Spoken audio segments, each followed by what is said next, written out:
"I just lost everything." That text came from a guy who put his life savings into XRP on December 21st, 2020. By the next day, the SEC had sued the project, the price had plummeted, and exchanges were racing to delist it. This has been a long battle. How much certainty does this provide? Is the entire case over? So this provides a lot of certainty for Ripple, for frankly me personally, because the SEC had sued me. For thousands of investors, it felt like watching a car crash in slow motion, except it was their money burning. Yet today, that same dead project is up over 400% from its bottom. The same guy who sent that desperate text, he held on and just bought a house with the profits. This is the story of crypto's most unlikely comeback. Today, we're diving into the XRP story. And trust me, this isn't just another pump and dump scheme. It's a straight up David versus Goliath battle, where David not only survived, he came back swinging. We're talking about a comeback story that makes Rocky Balboa look like a quitter. XRP, the crypto that got punched in the face by the US government, but somehow got back up and started throwing haymakers. First, let's break down the basics. Ripple is the company. XRP is their coin. Not the same thing, which is key to this whole drama. XRP was made to speed up bank transfers across the globe.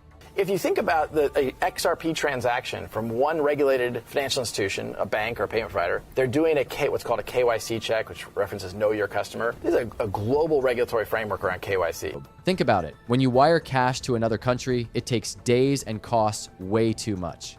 The nature of how an XRP transaction works, though, it's 1,000 times faster than Bitcoin. So the volatility risk you're taking around XRP is only for 3 seconds. XRP aimed to do it in seconds for pennies. The old system, SWIFT, is like sending a letter by horse when the rest of us use email. It's from the 1970s, costs a ton, and takes forever. XRP wanted to drag banks into the modern age. Banks took notice. Big ones. By 2018, XRP had deals with Santander, American Express, and dozens more. The future looked bright. But before XRP could change how money moves, the SEC decided to try and change XRP by smashing it to bits.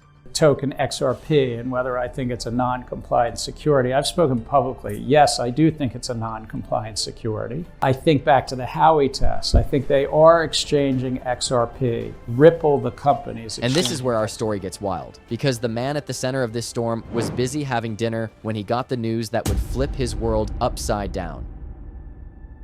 Brad Garlinghouse, Ripple's CEO, was at his table eating dinner when his phone blew up. The SEC was suing his company for selling $1.3 billion in what they called illegal securities. His steak got cold as he watched XRP's price drop in real time. By the time he paid the bill, his company had lost billions in value. The SEC claimed Ripple was selling XRP like stocks, but without playing by stock rules. Their case, XRP is a security, not a currency. The market panicked. XRP crashed from 60 cents to 17 cents in days. Coinbase, Binance, and a dozen other exchanges kicked XRP off their platforms. Bag holders watched in horror as their coins became nearly worthless. It was so bad that crypto meme pages were calling XRP the new BitConnect.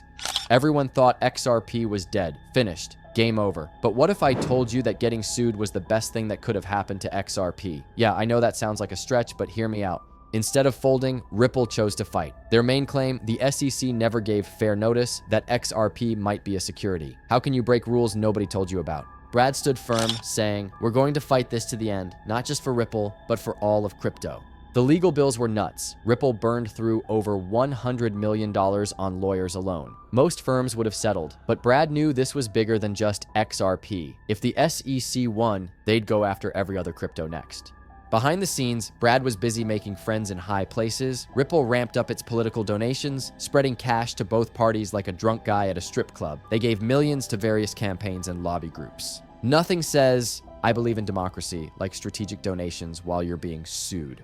Lawyers battled for months. Ripple scored small wins here and there. The SEC stumbled at times, with judges questioning their logic. The case dragged on, but XRP wasn't going down without a fight. Former SEC folks even started siding with Ripple. One ex-SEC chair called the case regulation by enforcement and said it was the wrong way to handle the industry. When the cops who used to run the police station think you're going too far, maybe it's time to chill.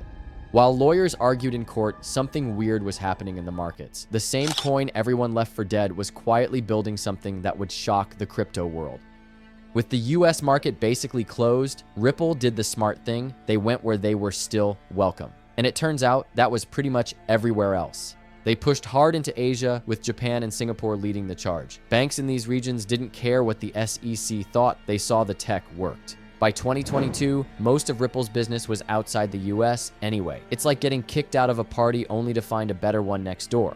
But the real plot twist was still coming, because on July 13th, 2023, Judge Torres was about to drop a bomb that would send the XRP army into an absolute frenzy.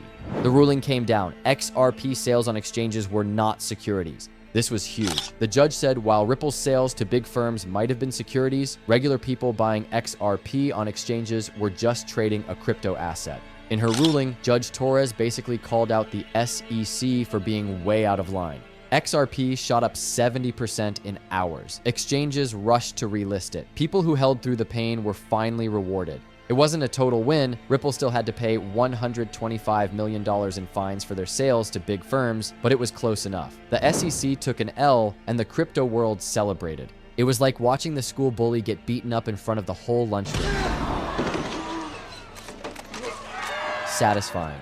What's wild is how many legal experts say the SEC could have just made clear rules years ago instead of this messy court battle. But no, they chose violence. So XRP survived the storm, but that's not even the craziest part. The real plot twist is what happened next with Ripple's business. With the cloud lifted, Ripple went into beast mode. Their value hit $19 billion in May 2024. Banks that were scared to touch them before now lined up to sign deals. Even crazier, the lawsuit gave XRP more free press than they could ever buy. Everyone knew their name. Being the crypto that fought the SEC and won is one hell of a brand story. They're now major players in the central bank digital currency race, helping governments build their own digital money. Talk about a plot twist, from SEC target to government partner. So what's the moral of this story? XRP didn't just survive, it came out stronger. The SEC tried to make an example, but instead made them famous. They tried to kill XRP, but gave it battle scars that became bragging rights. For holders, it's a reminder that regulations are still being figured out. The rules are still being written. And sometimes, the biggest gains come right after the darkest days. This case changed how courts view crypto. Before, the SEC could just point at any token and yell, "Security," and everyone would run. Now there's actual case law saying, "Not so fast." The whole playbook has changed. Brad Garlinghouse went from having the worst dinner ever to leading one of crypto's biggest comeback stories. And the XRP holders who didn't panic sell are now sitting on gains that make the stock market look like a savings account.